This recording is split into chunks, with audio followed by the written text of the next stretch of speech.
Rita Stillman, Nathalie Husquin, je suis très heureux de vous retrouver à l'occasion de la parution des différents romans de la collection La Traversée qui a débuté depuis 10 ans maintenant, mais surtout à l'occasion du prix Joseph Hans qui vous a été attribué et dont je voudrais tout d'abord vous féliciter.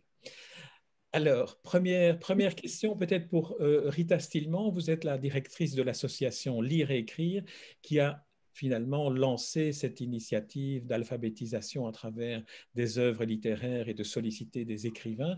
Alors, racontez-nous un peu, si vous le voulez bien, comment est née cette aventure éditoriale et quelles sont les contraintes qu'en tant qu'association Lire et Écrire, vous avez voulu mettre en évidence. Alors, la collection, l'idée de la collection, elle est née des personnes adultes en situation d'illettrisme ou d'analphabétisme avec lesquelles nous travaillons au quotidien, puisque dans le cadre de l'organisation d'un événement à l'échelle du mouvement Lire-Écrire qui s'appelle le Printemps de l'Alpha, et un événement qui fait la part belle aux livres et aux littératures, à la lecture que pratiquent les personnes adultes en situation d'illettrisme ou d'analphabétisme. Cet événement en 2010 a été organisé à Libramont, province du Luxembourg, et c'était l'occasion en fait pour les personnes que nous accompagnons dans les formations de nous renvoyer qu'elles étaient avides de pouvoir se frotter et bénéficier de livres qui leur parlent, puisque étant en difficulté, nous avions pour habitude, par la force des choses, par une recherche d'ouvrages formellement simples, nous avions pour habitude de travailler des livres pour enfants ou pour préados, et donc avec des contextes, des atmosphères qui n'étaient pas nécessairement du goût des personnes avec lesquelles nous travaillons. Et donc, c'est de ces personnes vraiment que l'idée de la collection est partie. Et là, on s'est dit, mais tiens, pourquoi pas. Nous avons commencé alors à explorer pour vérifier d'abord si rien d'équivalent n'existait en francophonie, puisqu'on s'est dit, bah, ça existe peut-être au Québec, en France, en Suisse. Et là, nous nous sommes rendus compte que rien de tel n'existait. Et nous avons alors pris des contacts avec des personnes ressources. D'abord Olivier Bouyrich en province du Luxembourg, puisque l'idée c'était aussi de mutualiser toutes les expertises de la province du Luxembourg. Et nous avons alors réfléchi avec lui, avec des libraires comme M. Botson du Temps de Lire à Libramont. Nous avons travaillé avec le bibliothécaire de la Bibliothèque centrale de la province du Luxembourg. Nous avons aussi travaillé avec des pédagogues tels que Nicolas Stillman de Enalux à Bastogne, de manière à pouvoir voir la faisabilité d'un projet à la fois ambitieux et un petit peu fou. On ne savait pas du tout vers quoi on allait aller. Et donc, on s'est lancé peut-être un peu naïvement en tant qu'association d'alphabétisation dans une aventure telle que celle-là, sans imaginer tout ce que ça allait recouvrir comme challenge, comme étape à franchir et à dépasser. Et il a fallu 2 ans pour que le premier ouvrage soit publié, avec aussi une volonté portée au niveau du conseil d'administration qui était très soutenant, qui est très soutenant dans ce projet-là, de ne pas proposer des ouvrages pédagogiques, mais bien de pouvoir permettre peut-être à un moment donné à ces personnes pour qui la lecture est surtout et avant tout utilitaire, fonctionnelle, de pouvoir leur permettre peut-être à un moment donné d'accéder au plaisir de lire. Alors, je vous propose de poser la question maintenant à Nathalie Husquin, du point de vue, cette fois-ci, des écrivains, puisque Nathalie Husquin, vous avez repris la responsabilité de gérer l'aspect éditorial et le contact avec les écrivains. Alors, vous avez une expérience et une formation en communication et en journalisme. Comment avez-vous abordé ce défi, ce pari éditorial? Donc l'idée, c'est déjà de trouver des auteurs qui partagent nos valeurs, parce qu'en fait, bien, quand on contacte comme ça des écrivains, il faut aussi que ces écrivains acceptent le challenge ou le défi qu'on leur demande.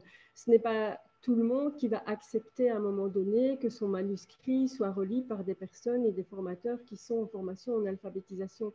Donc déjà, à la base, Rita, je pense que c'est ça aussi, puisque donc moi, j'ai repris depuis une bonne année maintenant le rôle d'Amandine. Donc, on recherche aussi des auteurs aussi qu'on estime qui écrivent des romans de qualité, donc à notre niveau, comme on le perçoit. Et ce sont des auteurs voilà, avec qui on partage un même socle de valeurs. Est-ce qu'on peut dire qu'il faut réunir deux qualités du point de vue de ces écrivains, à savoir d'accepter des contraintes qui vont vraiment modifier leur mode d'approche d'un livre qui est un roman écrit en toute liberté? Comment est-ce que vous travaillez avec eux? Mais en fait, donc, ce qu'on veut, c'est vraiment maintenir une qualité littéraire, qui est un auteur dont on aurait envie qu'il travaille avec nous. C'est parce qu'à la base, on trouve qu'il a peut-être des choses à dire aussi par rapport à notre collection, et on a envie voilà, qu'il s'investisse dans notre projet. Mais à partir du moment où on a identifié ça, il faut aussi que l'écrivain de son côté accepte de s'engager avec nous. Et c'est pour ça aussi que tout le processus qui est mis en place, c'est quelque chose de vraiment essentiel pour qu'il y ait la réussite de la collection. C'est qu'il faut d'une part la volonté et de l'écrivain, et il faut aussi que l'échange entre l'écrivain et les apprenants fonctionne. Et donc, nous, on estime indispensable la première rencontre déjà entre un groupe d'apprenants et l'auteur pour qu'il y ait vraiment cette rencontre qui se fasse. Et à partir de ce petit moment magique, parce que souvent c'est un moment magique où l'écrivain va à la rencontre des apprenants qui a du rapport à l'écriture, alors à partir de là, si l'écrivain à ce moment-là décide de s'engager, eh bien on sent alors que le processus est en route. Et à chaque processus donc, qui est mis en place, il y a toujours une histoire singulière qui se met en place. Je pense qu'on ne peut pas dire qu'il y a une seule histoire.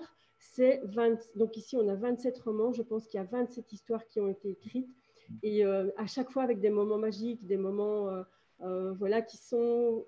On ne peut pas imaginer quelque chose de répétitif. Enfin, je ne sais pas si je me fais bien comprendre, mais cette expérience est unique parce que ça dépend aussi de l'écrivain, de sa personnalité et du groupe d'apprenants qu'il va rencontrer. Et à chaque fois... On reviendra sur cet aspect-là, purement sur l'organisation du travail entre les écrivains et finalement les vrais éditeurs qui sont les futurs lecteurs. Oui. J'aimerais revenir auparavant pour resituer le cadre, cette fois-ci du public, vers Rita Stillman. Et ce qui m'a frappé en préparant ce dossier et puis en participant aussi à cette aventure, c'est de voir que l'illettrisme est encore une caractéristique malheureusement présente dans un pays où la scolarité est obligatoire depuis 1914, si mes informations sont exactes. Et donc, il est tout de même étonnant, et on peut, du point de vue du grand public, se dire, est-ce qu'il y a encore des analphabètes en Belgique qui nécessitent l'appui d'une initiative comme celle-là? Alors oui, on estime aujourd'hui qu'il y a toujours un adulte sur 10 qui est en difficulté avec les savoirs de base en Belgique. Quand on parle de difficultés en matière de savoirs de base, ça signifie que c'est avec les savoirs qu'on est censé maîtriser en français au terme d'une 6e année primaire réussie. Et donc là, les publics avec lesquels nous travaillons, ce sont des publics qui, pour une partie, sont nés en Belgique, ont été scolarisés sans effet en Fédération Wallonie-Bruxelles. Et on a également dans les groupes avec lesquels nous travaillons des personnes qui n'ont pas eu de scolarité ou ont eu une petite scolarité à l'étranger. Et donc, avec un dénominateur commun, c'est que nous travaillons uniquement avec des personnes qui, dans aucune langue, ne maîtrisent les savoirs de base qu'on est censé maîtriser fin de 6e primaire. Et donc, oui. Alors, en ce qui concerne le public, justement, il y a eu une certaine évolution du public qui, au départ, était un public d'adultes belges francophones en apprentissage de lecture, mais ce public est beaucoup plus large finalement, puisqu'il inclut également les premiers migrants dans les années 60, mais également toutes les nouvelles populations migrantes qui découvrent à travers l'alphabétisation, non seulement le pays dans lequel ils vont s'installer, mais à travers le roman, ils le découvrent d'une manière peut-être plus en profondeur, d'une manière beaucoup plus sensible. Oui, Rita, et effectivement, puis il après, est Nathalie, sur la même question. Oui, tout à fait. Il y a là, dans le cadre du processus mis en œuvre, des échanges, des rencontres très, très humaines, hein, qu'évoquait très justement Nathalie, des échanges culturels qui sont fondamentaux en matière d'insertion, mais surtout d'intégration, d'inclusion dans une société dans laquelle nous arrivons avec des bagages parfois très, très lourds. Avec des réalités et des parcours très compliqués, parfois très violents, et donc pouvoir se retrouver dans un contexte tel que celui que nous proposons dans le cadre de la mise en œuvre de romans de la traversée, c'est pouvoir un peu déposer tous ces bagages parfois trop chargés, de trop plein de réalités difficiles, et pouvoir partager aussi autrement les réalités que nous avons pu rencontrer sur des chemins d'exil. Et donc ça, c'est vraiment, c'est aussi ça qui fait la spécificité des rencontres dans les groupes et avec les écrivains. D'ailleurs, comme le disait très justement Nathalie, les ouvrages qui sont écrits dans le cadre de la collection, et ça, ce sont les écrivains eux-mêmes qui, plusieurs nous l'ont confié, sont souvent des ouvrages qui sont très personnels. Ce sont vraiment des ouvrages dans lesquels les écrivains eux-mêmes mettent beaucoup d'eux-mêmes et qui témoignent vraiment de l'alchimie de ces rencontres précieuses qui sont réalisées au cours des processus. Alors, Nathalie Husquin, si vous voulez bien peut-être commenter cette réflexion de Rita Stillman sur l'aspect très personnel des romans, mais aussi sur la manière dont les futurs lecteurs s'emparent de ces romans qui sont aussi de vraies œuvres littéraires. Il faut vraiment clarifier les choses, que ce ne sont pas des romans qui sont écrits de manière infantilisante, au contraire, ce sont de vrais romans qui sont destinés à tous les lecteurs. J'aimerais que vous nous évoquiez un peu cet aspect-là.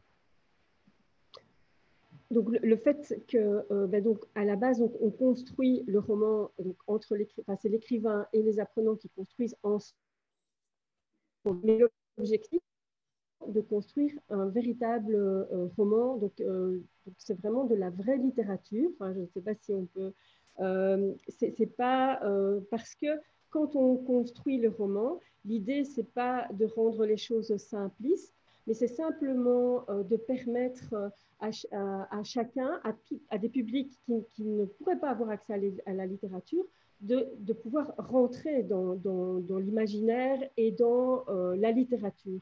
Et ça, on constate que ça fonctionne et qu'il y a vraiment des transformations aussi chez les apprenants. Parce qu'en fait, ce qu'il y a, c'est qu'au fil des ans, donc, les apprenants qui ont travaillé à ce processus ont eu envie de défendre les romans. Et donc, il y a un groupe vraiment spécifique d'apprenants qui a vu le jour et qui défend les romans de la traversée. Et il y a des choses vraiment magnifiques qui se passent. Je me souviens à un moment donné, on a fait avec et on leur demandait, bah, tiens, pour vous, c'est quoi la traversée? Parce qu'on essaye de se remettre aussi tout le temps en question. Et il y en a un qui a dit, bah, nous, quand on fait les relectures orales ou les relectures critiques, il y a toujours des choses positives qui se passent et ça nous fait des souvenirs communs. Et ça, c'est quelque chose, moi, ça m'a donné des frissons. Enfin, voilà, quand je l'ai entendu dire, je trouvais que c'était magnifique, cette idée que non seulement ils vont à la formation voilà, pour apprendre, mais que ces moments autour du roman, autour de la lecture, alors les formateurs, bon, ils travaillent bien sûr les manuscrits avec les apprenants, mais parfois aussi, à un moment donné du processus, il y a une relecture orale qui se passe, et là, on va sur le champ de la lecture plaisir. Et là, il y a aussi des moments magiques. C'est difficile à décrire quand on n'est pas vraiment inscrit dans le groupe, Mais voilà, c'est vraiment quelque chose de très positif. Et alors, comme les groupes aussi sont parfois composés avec des personnes donc, qui sont d'origine étrangère, parfois dans des situations difficiles parce qu'ils attendent un statut, et en même temps, on a des Belges d'origine qui vivent des choses difficiles au quotidien, il y a une sorte de réunion, comme disait Rita, autour du livre, et il y a des échanges qui se passent entre ces personnes avec un respect qu'on ne trouve pas toujours à l'extérieur, mais où chacun s'écoute, où chacun se donne la parole. Quand, par exemple, il y a un récit ou un roman qui évoque une culture étrangère à celle des Belges, il y a un échange, il y a des échanges qui se passent, et tout ça dans un respect, et ça permet aussi à chacun finalement d'avancer, de mieux comprendre l'autre. Donc, il y a vraiment toute cette alchimie qui se met en place et qui donne naissance, je pense, qui permet aussi à l'auteur d'aller plus loin peut-être dans sa recherche d'écriture. Mais ça, vous aurez probablement, quand vous pourrez interviewer les auteurs, je pense qu'il y aura des choses aussi qu'eux peuvent partager, parce que moi, je ne vais pas parler à leur Non, non, bien sûr. sens. Voilà. Oui, non, bien sûr. Les auteurs feront aussi l'objet Oui. auront aussi l'occasion de témoigner sur cette expérience qui est tout à fait inattendue et très riche, très humaine, très proche. Alors, peut-être pour terminer, parce qu'on n'a pas la possibilité de prolonger cet entretien, peut-être pour terminer à l'une et à l'autre, et en commençant par Nathalie, puisque vous aviez la parole, que vous apporte et que représente pour vous un prix comme le prix qui vient de vous être décerné, le prix Joseph Hans, qui est un prix de la communauté française de Belgique, mais qui apporte en plus le label d'un des plus grands linguistes de la langue française, pas seulement de la communauté française de Belgique. C'est comme s'il y avait une double reconnaissance à la fois sur l'aspect littéraire, l'aspect culturel, l'aspect social, mais aussi sur la qualité du travail sur la langue.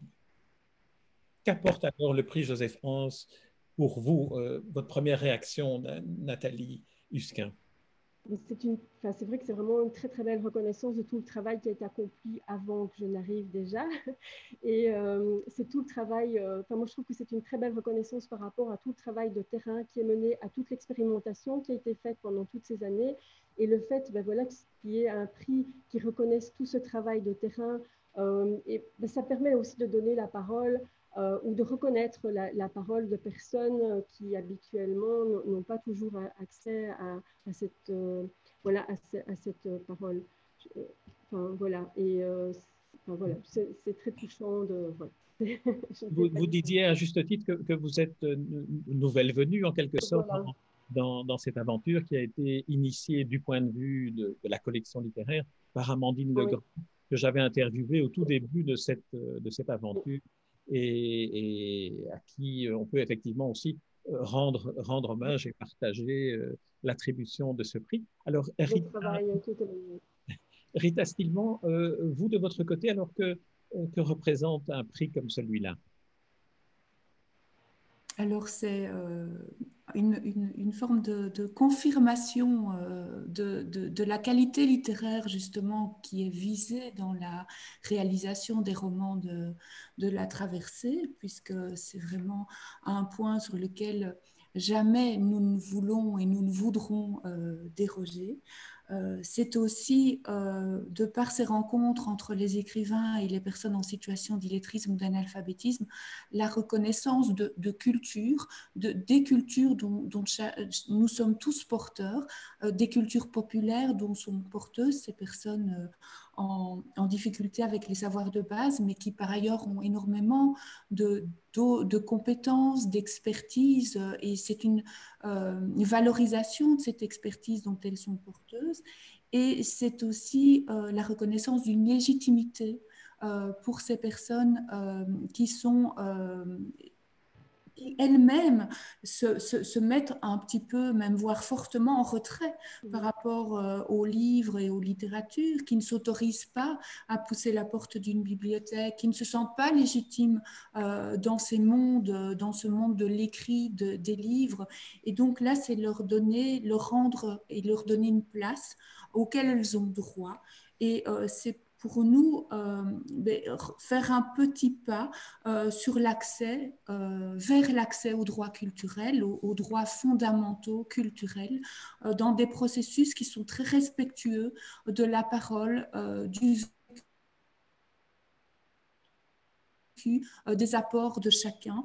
Et c'est aussi un petit pas que nous faisons chacun sur ce chemin compliqué vers plus de solidarité, de justice sociale pour chacun d'entre nous. Voilà, c'est important, c'est essentiel. Et puis, ça nous permettra, j'espère, aussi de nous appuyer sur ce prix pour continuer à revendiquer des soutiens dont nous avons besoin pour pouvoir développer ce travail au bénéfice des publics éloignés des livres et littérature et qui ne sont pas seulement les publics en situation d'illettrisme ou d'analphabétisme. Ça, on s'en rend bien compte depuis plusieurs années, avec une volonté aussi, pourquoi pas, et c'est peut-être ambitieux, mais on a quand même on bénéficie de pas mal d'appels du pied, de pouvoir travailler aussi à l'échelle peut-être de la francophonie. Eh bien, c'est sur ces mots de solidarité, de francophonie et de littérature que je vous propose d'arrêter cet entretien provisoirement et puis dans l'attente de vous retrouver avec de nouveaux écrivains, de nouveaux livres, de nouveaux romans et puis ce partage plus large au-delà de la francophonie. Merci en tout cas Rita Stillman et Nathalie Husquin pour cet entretien et félicitations encore pour ce très très beau prix, très mérité. Merci, merci à vous. Merci à vous. Merci Merci pour ce beau moment aussi d'échange.